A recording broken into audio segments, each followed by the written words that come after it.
الحمد للہ رب العالمین والصلاة والسلام علی سید الانبیاء والمرسلین وعلی آلہ وصحبہ اجمعین، اما بعد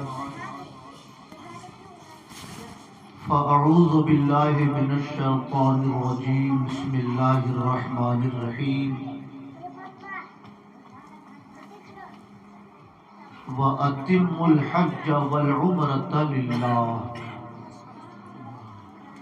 آمنت باللہ صدق اللہ مولانا العظیم وصدق رسولہ النبی الامین الکریم۔ شکر خدا کہ آج گھڑی اس سفر کی ہے جس پر نثار جان فلاح و ظفر کی ہے۔ اس کے طفیل حج بھی خدا نے کرا دیے، اس کے طفیل حج بھی خدا نے کرا دیے، اصل مراد حاضری اس پاک در کی ہے۔ اور اس شاق روضہ سجدے میں سوئے حرم جھکے، اس شاق روضہ سجدے میں سوئے حرم جھکے، اللہ جانتا ہے کہ نیت کدھر کی ہے۔ سبحان اللہ۔ لب واں ہے اے بادشاہ و خواب میں دیکھی کبھی وہ شے، جو آج جھولیوں میں گدایان در کی ہے۔ لب واں ہے آنکھیں بند ہے پھیلی ہے جھولیاں، کتنے مزے کی بھیک تیرے پاک در کی ہے۔ اور طیبہ میں مر کے سیدھے چلے جاؤ آنکھیں بند، طیبہ میں مر کے سیدھے چلے جاؤ آنکھیں بند، سیدھی سڑک یہ شہر شفاعت نگر کی ہے۔ سبحان اللہ۔ ان کے حضور ہاتھ بڑھانے کی دیر تھی، ان کے حضور ہاتھ بڑھانے کی دیر تھی، دوری قبول و عرض میں بس ہاتھ بھر کی ہے۔ سبحان اللہ۔ سبحان اللہ۔ دوری قبول و عرض میں بس ہاتھ بھر کی ہے۔ مانگیں گے مانگے جائیں گے، منہ مانگی پائیں گے، سرکار میں نہ لا ہے نہ حاجت اگر کی ہے۔ اور اعلیٰ حضرت فرماتے ہیں یا رب رضا نہ احمد پاری نہ ہو کے جائے، یا رب رضا نہ احمد پاری نہ ہو کے جائے، یہ بارگاہ تیرے حبیب ابر کی ہے۔ توفیق دے کے آگے نہ پیدا ہو خوئے بد، توفیق دے کے آگے نہ پیدا ہو خوئے بد، تبدیل کر جو خصلت بد پیش تر کی ہے۔ آ کچھ سنا دے عشق کے بولوں میں اے رضا، مشتاق طبع لذت سوز جگر کی ہے۔ انتہائی احترام و عقیدت کے ساتھ اپنے آقا کی بارگاہ بے کس پناہ میں لو لگا کر درود و سلام کی نظر پیش کیجیے۔ اللہم صل علی سیدنا و مولانا محمد معدن الجود والکرم وعلی آلہ و صحبہ وبارک وسلم صلاۃ و سلام علیک یا رسول اللہ۔ رفیقان گرامی، جب اللہ تعالیٰ کا بڑا خاص فضل کسی بندے پر ہوتا ہے تو اسے مدینہ شریف کی حاضری نصیب ہوا کرتی ہے۔ اللہ کا کرم ہوتا ہے تو آدمی مکان والا ہوتا ہے، اللہ کی رحمت ہوتی ہے تو انسان صاحب اولاد ہوتا ہے، اللہ کی مہربانی ہوتی ہے تو آدمی زمین و جائیداد کا مالک ہوتا ہے۔ مگر ان رحمتوں سے بڑی رحمت جب کسی بندے پر ہوتی ہے تب اسے مدینہ شریف کی حاضری نصیب ہوا کرتی ہے۔ سبحان اللہ۔ میرے بھائیوں، میں نے شعر پڑھا، کار سازی محمد کا نہ پوچھو اعجاز، کار سازی محمد کا نہ پوچھو اعجاز، بات بنتی ہے تو بنتی ہی چلی جاتی ہے۔ سبحان اللہ۔ ابھی آپ کی مسجد کے خطیب و امام حضرت مولانا احمد رضا صاحب نے یہ فرمایا کہ رمضان شریف کے سفر میں حاضری کا ارادہ ہے میرے حوالے سے، جانے والے ہیں، کچھ اس طرح کا لفظ تھا، تو میں خاموش رہا، ابھی کوئی اس قسم کی تیاری نہیں ہے، مگر اللہ کی رحمت سے کیا بعید کہ اللہ پاک امام صاحب کے جملوں کو قبول فرما لے اور مجھے بھی اس بارگاہ کرم کی حاضری نصیب ہو جائے، کیونکہ پچھلے سال ایسا ہی ہوا۔ رمضان شریف پرسوں سے شروع ہونے والا ہے۔ ملت نگر کالونی جو ہے ویڑھن والی، اس میں جو مدینہ مسجد ہے، اس مدینہ مسجد میں نماز جمعہ کا آغاز ہونا تھا۔ حضور نصیر ملت مدظ ذلہ العالی جو جلوہ حضور حافظ ملت بھی ہیں اور فیضان حضور حافظ ملت بھی ہے، ان کی سرپرستی میں ہم لوگ نماز جمعہ کے لیے ویڑھن آئے۔ نماز جمعہ کے بعد عصر کی نماز پڑھ کے ہم لوگ وہاں سے لوٹنے لگے تو آشرم موڑ پر ایک حاجی صاحب ہیں، حاجی امام بخش صاحب، اور الحمدللہ حج بھی انہوں نے کیا ہے اور عمرہ بھی کئی بار کیا ہے، بغداد شریف کی حاضری بھی انہیں نصیب ہوئی ہے، تو وہ رمضان شریف کے عمرے کے لیے وہ جانے والے تھے، سنیچر کو یا اتوار کو جانے والے تھے، 1-2 رمضان کو۔ تو انہوں نے مجھے فون کیا، کہا کہ میرے گھر چھوٹی سی مجلس ہے، جیسے برکت بھائی کی یہ مجلس چھوٹی سی ہے، نبی کے نام سے جو مجلس منسوب ہو جائے وہ مجلس چھوٹی نہیں ہوتی، آسمان سے زمین تک فرشتوں کی قطاریں لگ جاتی ہیں، ہے نا؟ سبحان اللہ۔ کہا چھوٹی سی مجلس ہے، تھوڑی دیر کے لیے آپ آ جائیں۔ تو میں حضور نصیر ملت جب آشرم موڑ پہنچے تو میں نے حضرت سے کہا کہ حضرت یہیں پر نماز مغرب پڑھ لی جائے حاجی امام بخش صاحب کے گھر پر۔ تو نماز مغرب کے لیے ہم لوگ وہیں پہ رکے، نماز پڑھی، پھر حضرت جانے لگے۔ تو میں نے کہا کہ چھوٹی سی مجلس ہے، اس میں مجھے شرکت کرنی ہے تو میں ٹھہر جاتا ہوں، تو حضرت وہاں سے آگے بڑھ گئے۔ خیر، عشاء کی نماز کے بعد ان کے مکان کی چھت پر میلاد شریف کی مجلس کا آغاز ہوا۔ ماشاء اللہ ماشاء اللہ، میلاد شریف کی مجلس کا آغاز ہوا۔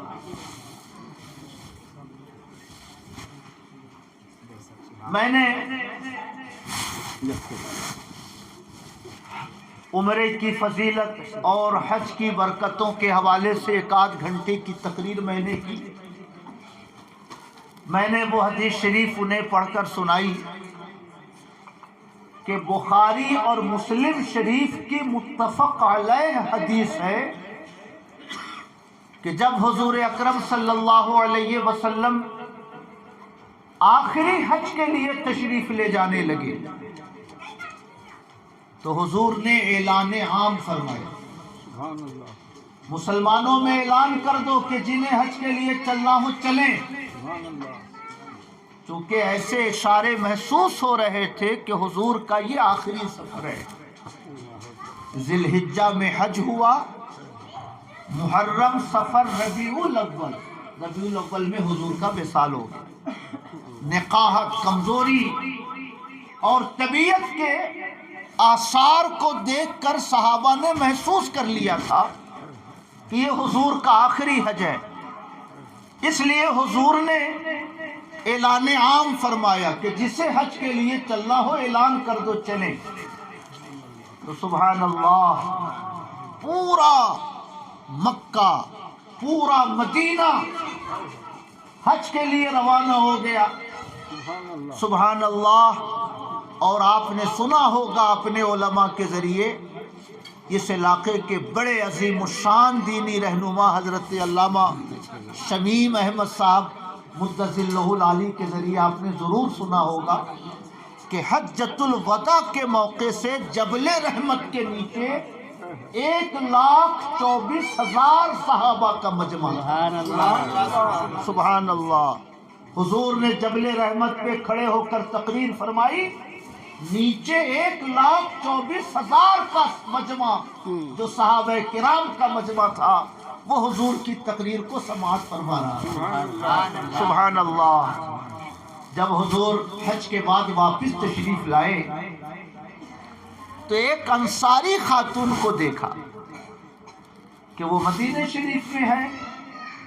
تو حضور نے پوچھا تم نے میرے ساتھ حج نہیں کیا؟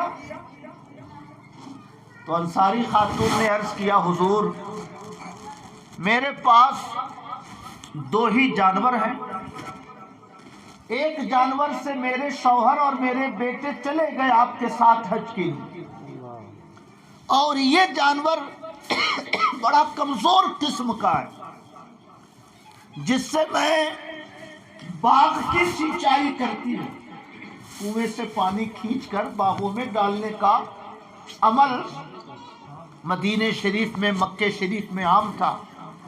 تو حضور یہ کمزور جانور ہے جو اتنے لمبے سفر کی استطاعت نہیں رکھتا تھا، اس لیے حضور میں آپ کے ساتھ حج میں نہ جا سکی. تو آقا کریم صلی اللہ علیہ وسلم نے فرمایا اب جب رمضان آئے تو جا کر عمرہ کر، فَإِنَّ عُمْرَةً فِي رَمْضَانَ تَعْدِلُ حَجَّةً مَعِي، کیونکہ رمضان میں عمرہ کرنا میرے ساتھ حج کرنے کے برابر ہے.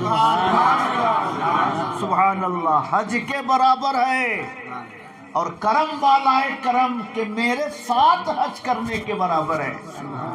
اگر حج کے لیے نہ جا سکی میرے ساتھ تو جب رمضان آئے تو تم اس رمضان میں عمرہ کر لینا، میرے ساتھ حج کرنے والی برکت تمہیں مل جائے گی. سبحان اللہ. یہ متفق علیہ حدیث ہے.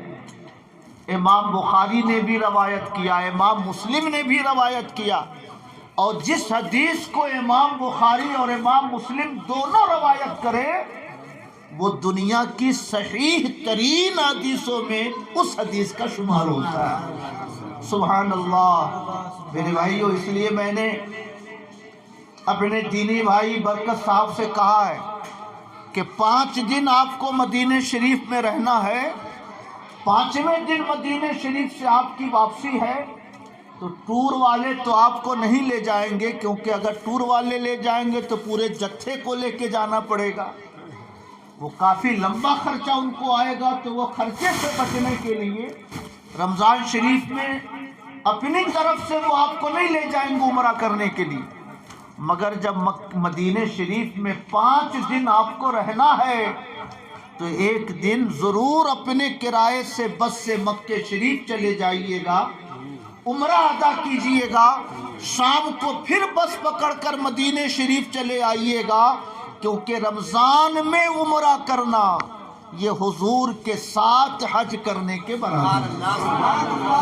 سبحان اللہ. نعرہ تکبیر، نعرہ رسالت، حضرت علامہ مفتی محمود صاحب قبلہ.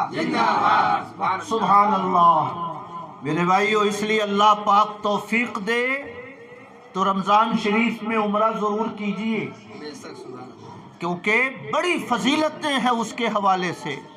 اللہ تھوڑا سا پیسہ بڑھ جاتا ہے، جیسے آج کل آپ عمرے میں جائیں گے تو 75 80 85 کسی کے آس پاس رہتا ہے، اور آپ رمضان شریف میں جائیں گے تو 1.25 لاکھ 1,35,000. چونکہ رمضان شریف میں ہوٹل کا کرایہ بہت مہنگا ہو جاتا ہے. جو کمرہ آج کے دن میں 100 ریال میں ملتا ہے وہ رمضان شریف میں 500 ریال میں ملتا ہے 1 دن کے لیے. اس کی وجہ سے ٹور والوں پر خرچ بڑھ جاتا ہے. اس لیے کوئی 1.5 لاکھ لیتا ہے، کوئی 145، کوئی 1,35,000، کوئی 1,25,000 اسی کے آس پاس رہتا ہے. خرچ تھوڑا سا بڑھ جاتا ہے، مگر حج والی فضیلت اور وہ بھی حضور کے ساتھ حج کرنے والی فضیلت اگر ذہن میں رکھیے گا تو یہ 1.5 لاکھ آپ کو کوئی مہنگا نہیں لگے گا۔ اللہ پاک اگر توفیق دے تو ضرور رمضان شریف میں عمرہ ادا کرنے کی کوشش کیجئے گا کہ شاید اللہ تعالیٰ کرم فرما دے اور رمضان کے عمرے کی توفیق مل جائے۔ سبحان اللہ۔ تو امام صاحب فرما رہے تھے تو میں چپ چاپ سن رہا تھا، کیا پتہ اللہ تعالیٰ ان کے جملوں کو قبول فرما لے اور مجھے بھی رمضان شریف کی حاضری کی سعادت میسر آ جائے، کیونکہ اس دروازہ کرم پر تقدیروں کو بدلتے ہوئے دیر نہیں لگتی۔ سبحان اللہ۔ اشارہ ہو جاتا ہے تو ساری رکاوٹیں ختم ہو جاتی ہیں، سارے راستے کھلتے چلے جاتے ہیں۔ اور سبحان اللہ، اگر جانا ہو تو ہم کو بھی لیتے چلیے گا ساتھ میں، رمضان شریف میں چلنا ہو تو ہم کو بھی لیتے چلیے گا۔ میں آپ کا خادم بن کر آپ کو ارکان عمرہ کی رہنمائی کے لیے آپ کے ساتھ میں بھی انشاءاللہ رہوں گا انشاءاللہ۔ خیر، تقدیریں کیسے بدلتی ہیں؟ حاجی امام بخش صاحب کے مکان کی چھت پر میں نے تقریر کی 1 گھنٹہ۔ میں نے کہا حاجی صاحب چند چیزوں سے ضرور بچیے گا، تصویریں بالکل مت کھینچیے گا، کیونکہ تصویر کھینچنا حرام ہے۔ یہاں تصویر کھینچیے گا تو 1 حرام کا گناہ ہوگا، اور وہاں جا کر تصویر کھینچیے گا تو 1 لاکھ گناہ ہوگا۔ اس لیے آج کل جو لوگ فتنے میں مبتلا ہیں، خانہ کعبہ کی طرف پیٹ کر لیا اور سیلفی لے لی، صفا مروہ کی دوڑ لگا رہے ہیں اور سیلفی لے رہے ہیں تاکہ فیس بک پر ڈالوں، واٹس ایپ پہ ڈالوں، دنیا والے دیکھیں کہ حاجی صاحب نے حج کر لیا، عمرہ کر لیا ہے۔ میرے بھائیو، ہرگز اس فتنے میں نہیں پڑیے گا۔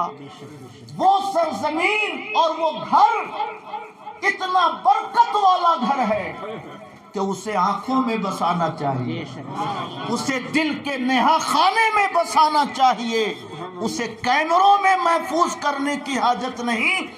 دل میں اتنا گہرا تصور کر لو کہ سر جھکاؤ تو لگے کہ خانہ کعبہ میرے سامنے۔ سبحان اللہ۔ مگر شیطان انسانوں کو گمراہ کرنا چاہتا ہے، ان کے ہاتھوں سے نیکیاں کھینچنا چاہتا ہے۔ اس لیے 99% مسلمان اس فتنے میں مبتلا ہوتے ہیں اور وہاں سے درجن بھر 50 تصویریں کھینچ کر لاتے ہیں، چونکہ دل میں شوق تو رہتا ہے، سمجھ رہے ہیں؟ شوق تو رہتا ہے کہ ایک یادگار تو کم سے کم ہو جائے کہ میں نبی کے دروازے کرم پہ کھڑا ہوں۔ سبحان اللہ۔ میرے دل میں بھی خیال آیا تو میں نے ایک جھاڑو دینے والے یا اور کوئی بھائی تھے، ان کو موبائل دیا، میں نے گنبد خضرا کی طرف چہرہ کر لیا اور میں نے کہا پیچھے سے ذرا ایک فوٹو میرا کھینچ دیجیے۔ مگر شکل و شباہت مولوی والی ٹوپی، وہ لگتا تھا پاکستانی۔ کہا مولوی ہو کے تصویریں کھینچتے ہو؟ تو میں نے ان سے کہا کہ تصویروں میں اگر چہرہ نہ آئے تو وہ تصویر حرام نہیں ہوتی ہے، اس لیے میں نے گنبد خضرا کی طرف چہرہ کر لیا تاکہ کبھی بھی زندگی میں نظر پڑے تو یاد رہے کہ ایک بار حضور نے اپنے قدموں میں کھڑا ہونے کا موقع عطا فرمایا تھا، اور چونکہ چہرے کی تصویر اس میں نہیں ہے، پیٹھ کی طرف سے تصویر ہے، اس لیے میں گناہگار بھی نہیں ہوں گا۔ تو میں نے، اور سبحان اللہ، اس بار حاضری ہوئی تو عجیب اتفاق کہیے، ہمارے ادارے کے پڑھے ہوئے ہم لوگوں کے شاگرد ایک مولانا عبد الوکیل صاحب ہیں، وہیں رہتے ہیں، مسجد نبوی شریف میں رہتے ہیں، الیکٹریشین کے عہدے پر وہ مقرر ہیں۔ تو انہی کی کوششوں سے ریاض الجنہ کی حاضری نصیب ہوئی، اور باوجود کہ میں نے کوئی اشارہ نہیں کیا ان کو، مگر انہوں نے پشت کی طرف سے ایک تصویر کھینچی اور اس کو اپنے واٹس ایپ پہ ڈالا کہ استاذ گرامی مفتی محمود صاحب ریاض الجنہ میں نماز پڑھتے ہوئے۔ تو میں سمجھ گیا کہ اس بار جو میں نے ایک تصویر دوسرے سے لوائی تھی، لگتا ہے کہیں نہ کہیں سے اسی خواہش کی تکمیل مولانا کے ذریعے ہو گئی۔ بہرحال میں یہ عرض کرنا چاہتا ہوں کہ یہ دل میں وسوسہ تو آتا ہے، دل میں خیال تو آتا ہے کہ تصویریں میری ہونی چاہیے، مگر اس وسوسے پر قابو رکھیے، تصویروں کے فتنے میں نہ پڑیے۔ الحمدللہ میں نے کبھی بھی کوئی تصویر مدینہ منورہ میں نہیں کھینچی جس میں کسی جاندار کی تصویر آتی ہو، کیونکہ یہاں گناہ کیجئے تو 1,00,000 گناہ نہیں ہوتا، مگر وہاں گناہ کیجئے تو 1,00,000 گناہ کی نحوست کا آپ کو سامنا کرنا پڑتا ہے نا۔ تو میں نے حاجی صاحب سے کہا، حاجی صاحب تصویر مت کھینچیے گا وہاں جا کر۔ میں نے ان سے کہا، حاجی صاحب وہاں جا کر گوشت مت کھائیے، سمجھ رہے ہیں؟ گوشت مت کھائیے، شدھ شاکاہاری بن جائیے گا 1 مہینے کے لیے، کیونکہ سعودی حکومت غیر مقلد حکومت کسی امام کو نہیں مانتی۔ ہم لوگوں کا مذہب ہے کہ 2.5 سال تک بچہ دودھ پی لے تب حرام ہوتا ہے۔ جیسے یہ بچہ 2.5 سال کا ہو، یہ اگر کسی خاتون کا دودھ پی لے تو یہ بیٹا ہو جائے گا، وہ ماں ہو جائے گی۔ اس عورت کی کسی بھی اولاد سے اس کا نکاح نہیں ہو سکتا۔ اس کی عمر کتنی ہے؟ 2.5 سال۔ مگر سعودیوں کو اپنی بیویوں کو ڈرائیور کے ساتھ بھیجنا رہتا ہے، اس پارک میں بھیجا، اس ہوٹل پہ بھیجا، وہاں گھمانے بھیجا، وہاں گھمانے بھیجا۔ شوہر جو ہے اپنی گاڑی سے گھوم رہا ہے، بیوی ڈرائیور کے ساتھ گھوم رہی ہے۔ تو ان ظالموں نے یہ مسئلہ نکالا کہ کسی بھی عمر کا ڈرائیور ہو، اگر خاتون اپنا دودھ کسی پیالے میں نچوڑ کر ڈرائیور کو پلا دے تو وہ بیٹا ہو جاتا ہے، اور بیٹا اپنی ماں کے ساتھ تنہائی میں بھی سفر کر سکتا ہے۔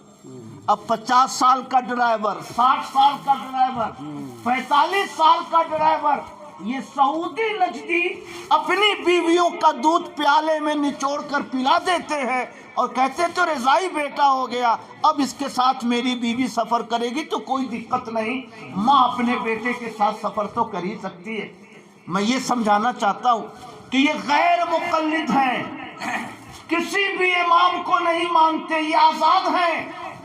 اس لیے ان ظالموں نے تو اب شراب خانہ کھولنا شروع کر دیا ہے، جوا خانہ کھولنا شروع کر دیا ہے۔ ہندوستان کے دیوبندی سپورٹ کرتے تھے سعودیوں کا، اب ہم لوگ کہتے ہیں کہ اب کہو ظالموں یہ شراب کھولنا کہاں جائز لکھا ہے؟ نبی کے مزار پر جانا شرک ہے، دعا کے لیے ہاتھ اٹھانا شرک ہے، یا رسول اللہ کہنا شرک ہے، کہ قرآن میں کہیں نہیں آیا، تو شراب کھولنا جائز ہے یہ کہاں آیا؟ جوا خانہ کھولنا جائز ہے یہ کہاں آیا؟ سلمان خان کو بلا کر ڈانس کرانا جائز ہے یہ کہاں آیا؟ تو اب ہندوستان کے دیوبندیوں کو نہ کھاتے بن رہا ہے نہ اگلتے بن رہا ہے۔ جیسے بی جے پی والوں کو بنیا برادری لے کر آئی اور سب سے زیادہ پریشانی بنیوں کو جی ایس ٹی سے ہو رہی ہے، تو انہی کی خریدی ہوئی مصیبت ہے، تو اس لیے نہ کچھ برا کہہ پا رہے ہیں نہ اچھا کہہ پا رہے ہیں۔ یہی صورتحال سعودیوں کی ہے، ہندوستانی دیوبندیوں کی ہے۔ خیر، میں نے کہا جی صاحب گوشت مت کھائیے، کیونکہ یہ پیٹرول دیتے ہیں آسٹریلیا کو، یہ پیٹرول بھیجتے ہیں امریکہ، پیٹرول بھیجتے ہیں کینیڈا، اور وہاں سے گوشت سپلائی ہوتا ہے، کیلا آتا ہے، سیب آتا ہے۔ ذبح کس نے کیا نہیں پتا، کون ذبح کرنے والا مسلم تھا کہ غیر مسلم نہیں پتا، کرسچن تھا کہ یہودی تھا نہیں پتا، لانے والا کون نہیں پتا، بڑے جلی حرفوں میں لکھا رہتا حلال، ذبح کرنے والا کرسچن اور گوشت پر لکھا رہتا حلال، لانے والا یہودی اور پیکٹ پہ لکھا رہتا ہے حلال، سپلائی کرنے والا ہندوستان کا بیف الکبیر فاؤنڈیشن کا، وہ کسی غیر مسلم برادری کا ہے، الکبیر نام اس نے رکھا ہے، کروڑوں ٹن لاکھوں ٹن وہ گوشت سعودیہ بھیجتا ہے اور پیکٹ پہ لکھا رہتا ہے حلال۔ اس لیے میں نے کہا کہ ان حرام خوروں کے حلال لکھنے پر دھوکے میں مت پڑیے گا. کہیں سے گوشت آیا ہوا ہو، ٹور والے 1000 کہیں کہ اچھا ہے تو حلال ہے تو جائز ہے، مگر اس کے دھوکے میں مت پڑیے گا، کیونکہ آدمی اگر ایک لقمہ حرام کا کھا لیتا ہے تو 40 دن کی عبادت قبول نہیں ہوتی. 15 دن کے لیے جا رہے ہیں اور 40 دن کی عبادت ہی مقبول نہیں ہوگی تو 15 دن تو ایکسٹرا آپ لے کر آ گئے انڈیا. اس لیے میں نے کہا آپ دال کھا لیجئے گا، کھجور سے روٹی کھا لیجئے گا، سبزی سے کھا لیجئے گا، مگر گوشت کو ہاتھ مت لگائیے گا، کیونکہ ان سعودی نجدیوں کے گوشت پر کوئی بھروسہ نہیں کہ ذبح کرنے والا مسلم ہے، کرسچن ہے، یہودی ہے، غیر مسلم ہے، اور ذبح کرنے والا اگر مسلم نہ ہو تو اس گوشت کو کھانا حرام ہو جاتا ہے. سمجھ رہے ہیں؟ بیڑھن میں یہ بیماری بہت ہے. عام طور سے شادیوں میں پکانے والے غیر مسلم، کھلانے والے غیر مسلم، ٹائی لگا لگا کے کھانا سرو کرنے والے غیر مسلم، اور آدمی آرام سے کھاتا ہے یہ پوچھے بغیر کہ گوشت کہاں سے آیا، ذبح کرنے والا کون ہے، بنانے والا کون ہے. نظر مسلم سے گوشت اگر 1 منٹ کے لیے غائب ہو جائے تو اس گوشت کو کھانا حرام ہو جاتا ہے. سمجھ رہے میری بات؟ اس لیے بیڑھن جائیے گا کسی شادی بیاہ میں تو ضرور پوچھ لیجئے گا باورچی کون ہے، کھلانے والا کون ہے، گوشت لانے والا کون ہے، پکانے والا کون ہے، کیونکہ ایک وقت گوشت نہ کھانے سے کوئی قیامت نہیں آئی ہے نا. تو میں نے حاجی صاحب سے کہا گوشت مت کھائیے گا حاجی صاحب، شدھ شاکاہاری بن جائیے گا، جتنا کھانا ہوگا انڈیا آ کر کھائیے گا، مگر جہاں گوشت میں شک ہو وہاں گوشت مت استعمال کریے گا. خیر، اور کئی طرح کی باتیں ہوئی. میں نے ان سے ایک بات کہی کہ یہاں آپ کا ٹائم بھلے سے 1 لاکھ کا نہ ہو، مگر وہاں کا آپ کا ہر منٹ 1 لاکھ کا ہوتا ہے. ایک بار درود پڑھیے گا 1 لاکھ درود کا ثواب، ایک بار سبحان اللہ کہیے گا 1 لاکھ سبحان اللہ کا ثواب، ایک پارہ قرآن پڑھیے گا 1 لاکھ پارے کا ثواب، ایک ختم قرآن پڑھیے گا 1 لاکھ ختم کا ثواب. یہاں اگر دروازہ بند کر کے 6 سال کمرے میں پیک رہ کر پڑھیے گا تب بھی 1 لاکھ ختم نہیں کر پائیے گا، اور وہاں اگر آپ نے ایک ختم پڑھ لیا تو اللہ تعالیٰ 1 لاکھ ختم کا ثواب عطا فرماتا ہے.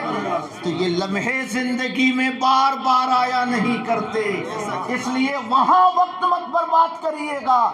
کمبل خریدنے میں، پوتوں کا جبہ خریدنے میں، ہوٹل اور بازار دیکھنے میں وقت برباد مت کریے گا. جب تک سونے میں آنکھ بند نہ ہو جائے کچھ نہ کچھ زبان پر اللہ رسول کا ذکر ضرور ہے. سبحان اللہ. اور میں نے ان سے کہا ان کے پیچھے نماز مت پڑھیے گا، شریعت ایک ہوتی ہے. یہ نہیں کہ انڈیا میں وہابی کے پیچھے نماز حرام اور وہاں جا کر جائز، ایسا نہیں ہو سکتا. جو ناجائز ہے وہ یہاں بھی ناجائز ہے، وہاں بھی ناجائز ہے. سبحان اللہ. آج وہابی وہاں کے امام ہیں، نمازیں پڑھا رہے ہیں. ایران ایٹم بم بنانے کی کوشش کر رہا ہے.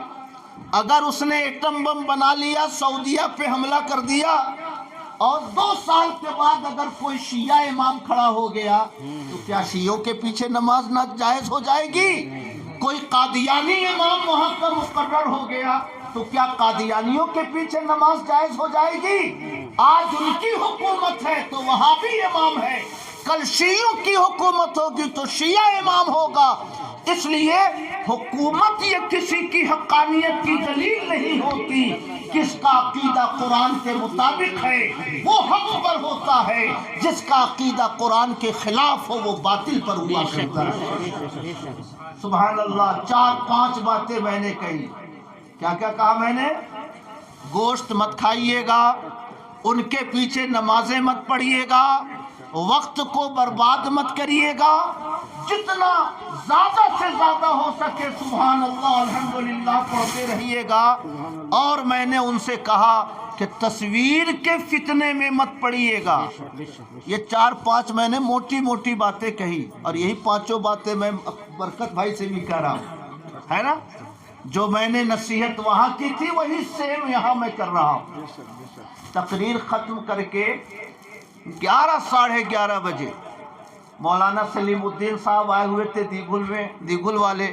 ان کے ساتھ ایک مولانا قیام الدین تھے جو ان کو بائک پر بیٹھا کر لائے تھے.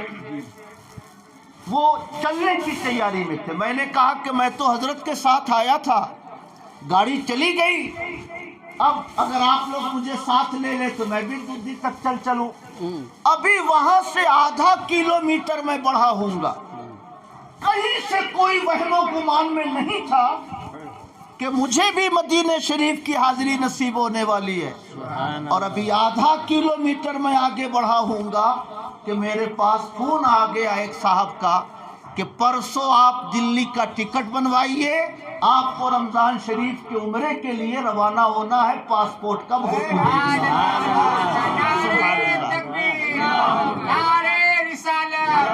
مسلک اعلی حضرت علماء اہل سنت, نعرہ تکبیر, نعرہ رسالت.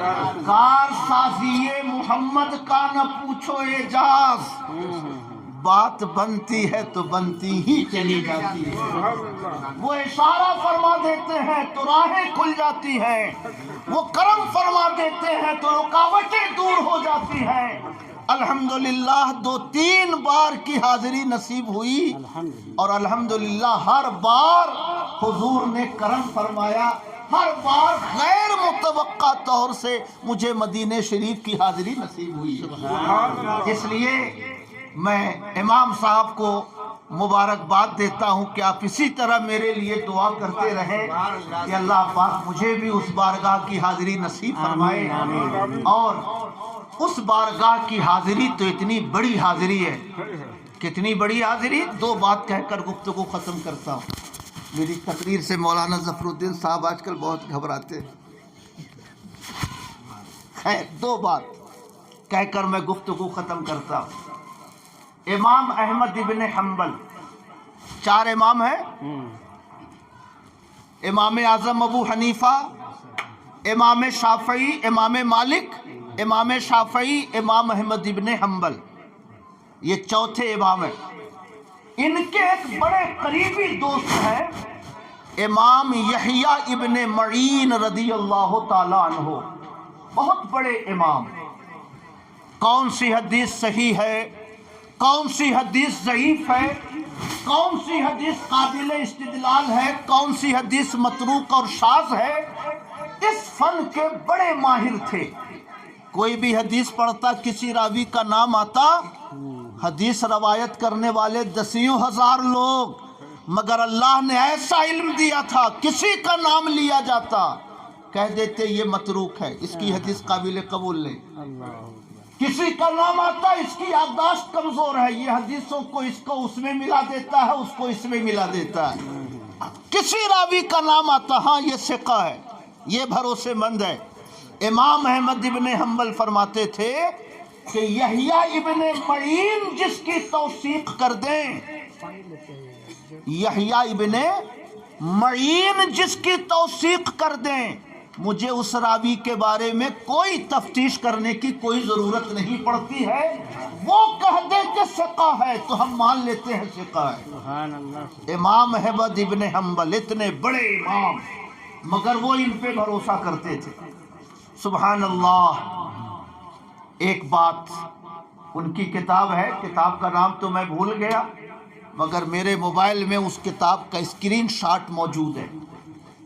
امام یحییٰ ابن معین سے کسی نے پوچھا حضور خانہ کعبہ کا طواف افضل ہے یا مدینہ شریف کا سفر افضل ہے؟ کیا بات ہے, سبحان اللہ. یعنی کوئی آدمی حج کرنے جائے, کوئی آدمی عمرہ کرنے جائے تو اسے اپنا زیادہ وقت مکہ شریف میں گزارنا چاہیے یا اپنا زیادہ وقت مدینہ شریف میں گزارنا چاہیے؟ سبحان اللہ. امام یحییٰ ابن معین نے فرمایا لَدَوْرَةٌ إِلَى الْمَدِينَةِ أَفْضَلُ مِنْ 70 طَوَافًا.